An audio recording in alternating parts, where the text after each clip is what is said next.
Olá, queridos. Nós queríamos trazer uma reflexão da palavra de Deus no texto de 2 Coríntios, capítulo 7, capítulo 4, versículos 7 a 9. Um texto no qual eu intitulei, para a nossa reflexão, Tesouros em Vasos de Barro. O texto da palavra de Deus nos diz assim: temos, porém, este tesouro em vasos de barro, para que a excelência do poder seja de Deus e não de nós.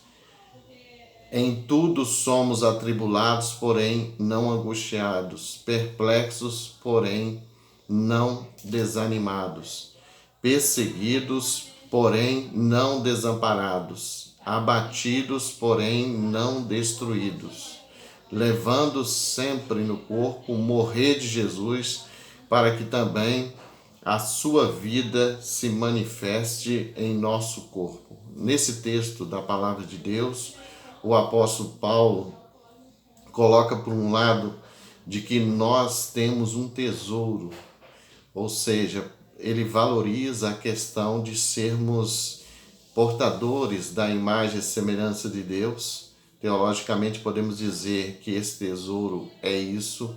Além disso, nós temos um outro tesouro como cristãos, né? Nós temos o Espírito Santo que habita em nós.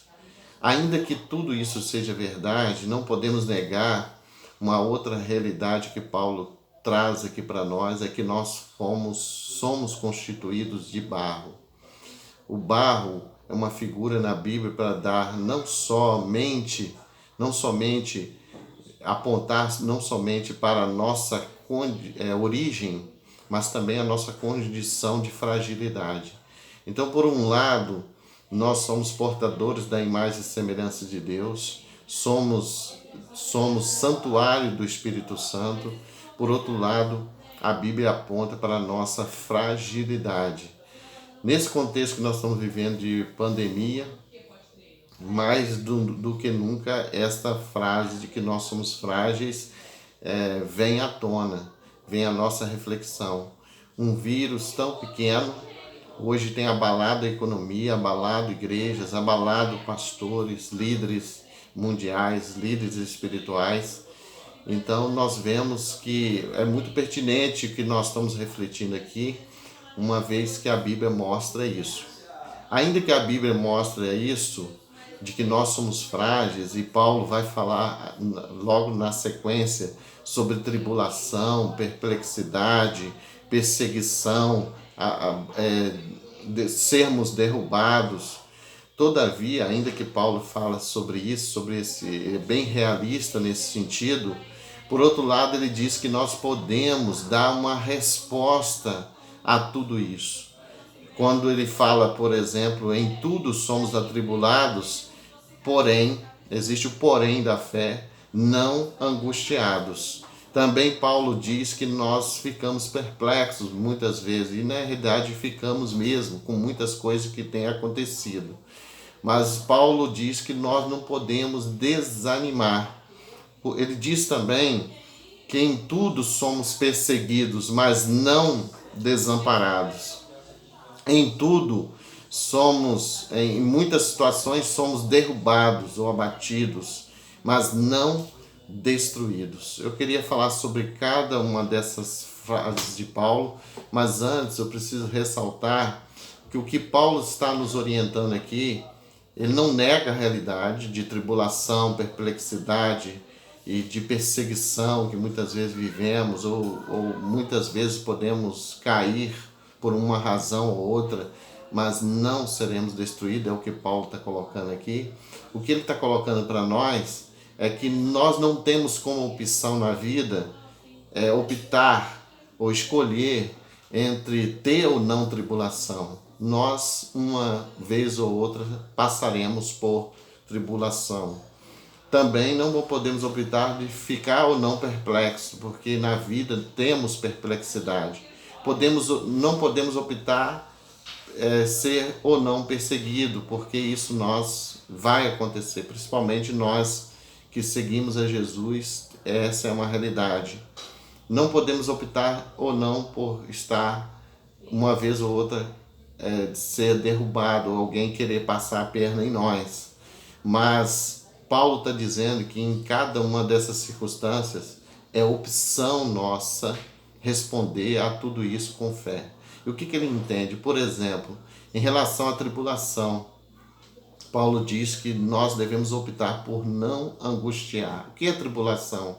Tribulação é dificuldade, sofrimento, adversidade.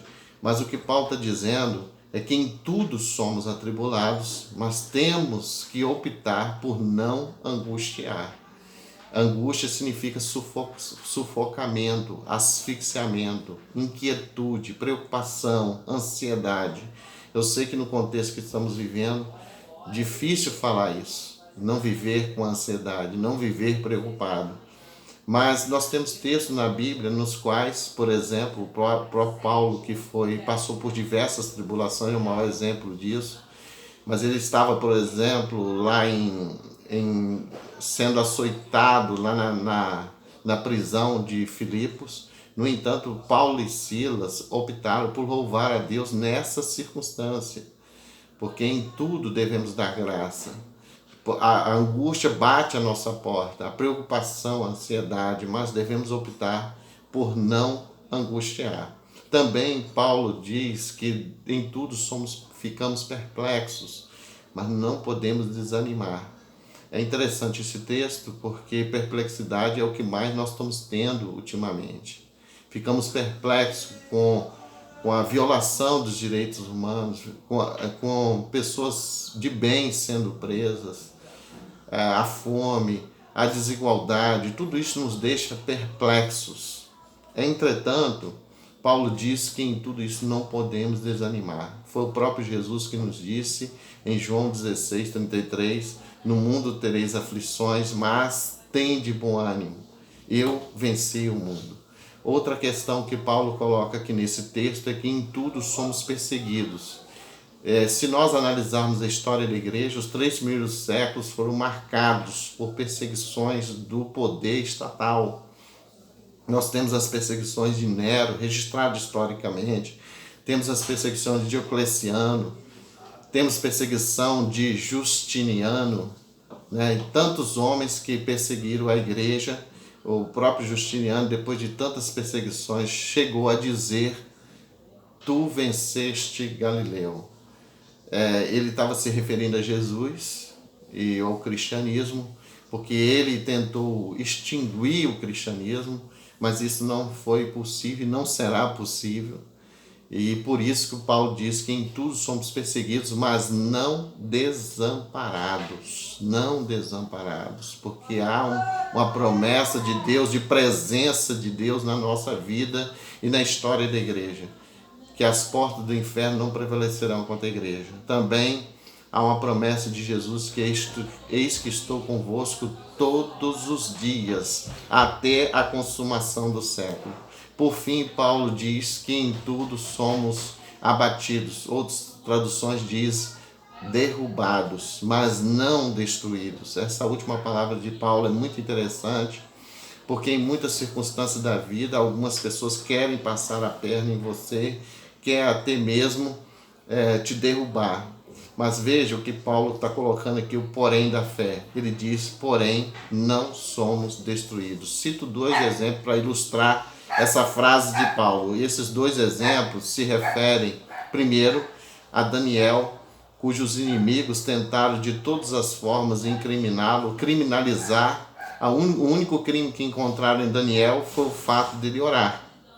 E eles pegaram como pretexto essa atividade ou essa prática de oração de Daniel e criaram uma lei que o acusasse.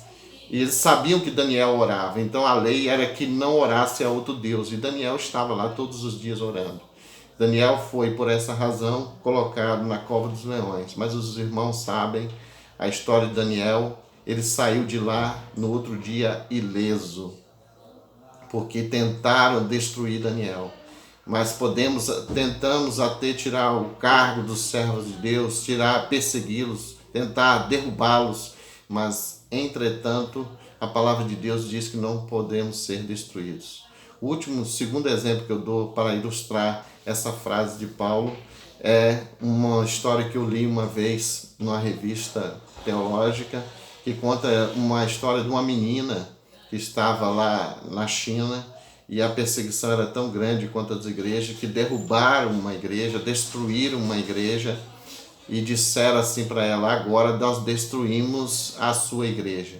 E a menina respondeu: você não destruiu a igreja, você destruiu o prédio, mas nós continuamos adorando a Deus e nós continuamos como igreja servindo ao Senhor.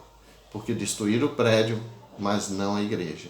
Porque a promessa de Jesus é esta: as portas do inferno não prevalecerão contra a igreja do Senhor. Concluo dizendo: podemos passar por tribulações, mas não devemos optar por não ficar angustiado. Podemos passar por perplexidade, mas devemos optar de não ficar desanimado. Podemos passar por perseguições, mas devemos optar por não ficar ou não nos sentir desamparados, uma vez que Deus está presente em todos os momentos da nossa vida. Podemos passar por tramas, armadilhas que tentam nos derrubar, mas devemos crer que não seremos destruídos. Que Deus abençoe essa palavra no seu coração.